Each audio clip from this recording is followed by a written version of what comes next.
Antes de falar das relações trigonométricas, nós vamos dar uma revisada rápida no conceito de semelhança. Então, no contexto de triângulos, se eles tiverem os mesmos ângulos, então esses triângulos têm medidas proporcionais a uma razão fixa.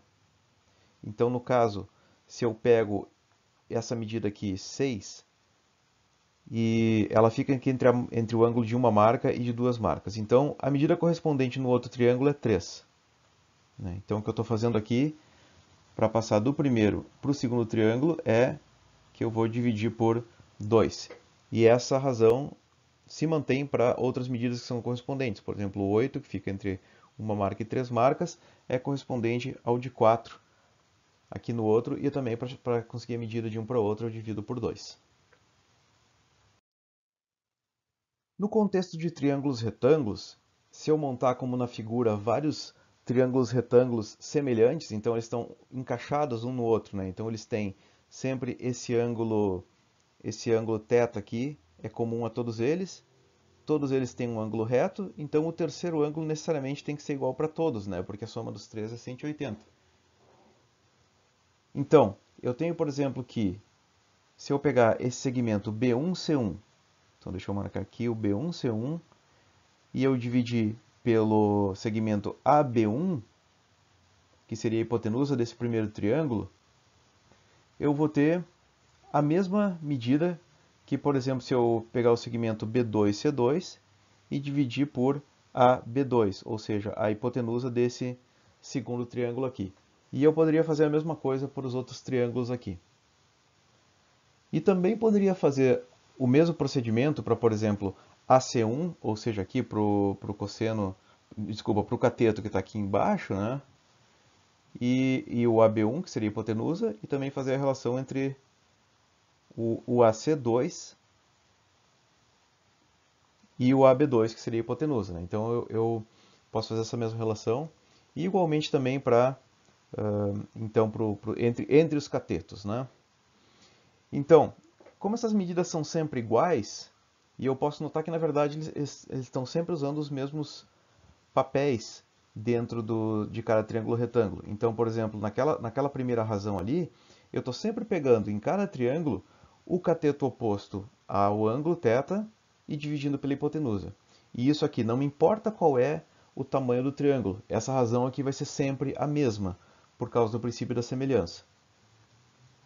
No caso da segunda razão, eu vou ter o cateto que é o adjacente, né, que está junto do, do cateto do ângulo alfa, então esses aqui de baixo, e dividindo pela hipotenusa. E no caso do terceiro, eu vou estar sempre pegando o cateto que é o oposto, esses que estão em pé aqui, e dividindo pelo adjacente. E essas medidas, então, elas não dependem do tamanho do triângulo, elas só dependem do ângulo. Então a gente pode pensar que isso é uma propriedade do ângulo em si.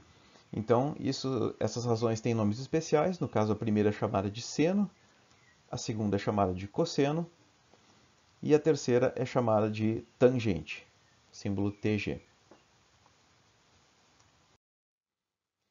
Então, fazendo uma rápida revisão, esquecendo os triângulos de vários tamanhos, a gente pode pegar só um triângulo e dentro dele, escolhido um ângulo alfa, então a gente vai denotar o cateto oposto a esse ângulo alfa por o cateto adjacente por A e a hipotenusa por H. E aí a gente pode escrever as razões trigonométricas como seno de alfa é O sobre H, o cosseno é A sobre H e a tangente é O sobre A. E a gente pode mostrar também que ela é igual ao seno dividido pelo cosseno do mesmo ângulo. Cabe observar que nem sempre o ângulo oposto é o que fica em pé desculpe, o cateto oposto é o que fica em pé e o cateto adjacente é o que fica no chão, porque depende da posição do ângulo alfa de interesse. Então aqui, o cateto adjacente, no caso, é esse que fica logo ao lado do ângulo. Né? A palavra adjacente quer dizer vizinho, que fica logo ao lado. E o cateto oposto, ele fica do outro lado em relação ao ângulo. E aqui, nesse triângulo, né, o lado que está deitado no chão aqui é a hipotenusa. Então a gente tem que cuidar um pouco qual é a posição do triângulo, que ele pode estar em posições diferentes, e ver essa relação de quem é o adjacente, que está perto do ângulo, e quem é o oposto, que está do outro lado do triângulo em relação àquele ângulo de interesse. Lembrando que esse ângulo é um dos ângulos agudos, a gente não vai tratar nesse contexto aqui só do triângulo retângulo, não existe cateto oposto ao ângulo de 90 graus. Né? Quem é oposto ao ângulo de 90 graus é a hipotenusa. Então, a principal aplicação dessas razões é a determinação de um lado faltante num triângulo retângulo. O procedimento é o seguinte. Então, primeiro nós adotamos os dados existentes e faltantes, os lados e os ângulos que a gente tem e que a gente quer calcular. Escolhe a relação trigonométrica que relaciona esses valores e resolve a equação que aparece. Então, no exemplo da figura aqui, eu tenho que o ângulo é 20 graus, o cateto adjacente é 7 e a hipotenusa é a medida que eu quero descobrir. Então, eu vou olhar aqui para as três definições das relações trigonométricas e vou ver qual é a que consegue resolver o problema para mim. Então, vendo que está sendo envolvido aqui o cateto adjacente e a hipotenusa, eu vejo qual é a relação que contém os dois. E no caso é o cosseno. Então é essa relação que eu vou usar para resolver esse problema. Então eu escrevo de novo a relação do cosseno substituindo os dados. Então o cosseno de 20 é igual a 7 dividido por h. E aí resolvo a equação. Que essa aqui eu posso resolver para h como 7 dividido por cosseno de 20, que vai dar aproximadamente 7,45.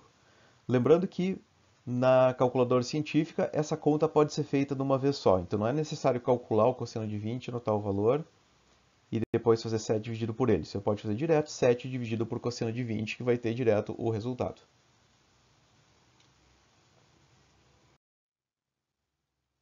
E uma aplicação fácil disso é a medição de distâncias que são inacessíveis. Então, nesse exemplo aqui, um teodolito é colocado a 6,2 metros de um prédio e a 1,64 metros do chão. E ele registra um ângulo de 59 graus. O teodolito é um aparelho usado para se medir ângulos. E a pergunta é, qual é a altura do prédio? Pause por um momento para tentar resolver esse problema por conta própria. Depois pode ir pausando se quiser a cada passo para continuar de cada passo se necessário. Coletando os dados então, o ângulo alfa é 59 graus, 6,2 é o cateto adjacente àquele ângulo, está logo do lado aqui, e o cateto oposto, que é a altura aqui, que é a medida que a gente busca. Então a gente vai ter a tangente, é a relação que usa oposto e adjacente, e reescrevendo, substituindo os valores, a gente vai ter essa expressão, e resolvendo para o oposto, então a gente tem essa medida aqui que é praticamente 10 metros, né? 9,99 metros. Lembrando que a altura o cateto oposto do triângulo não é exatamente a altura do prédio, porque ela não está levando em conta a altura do teodolito em relação ao chão. Então a gente tem que somar isso de volta. Né? Então a altura é a altura somada com a distância do teodolito do chão. Então tem que somar 1,64, então eu obtenho a altura de 11,63 metros.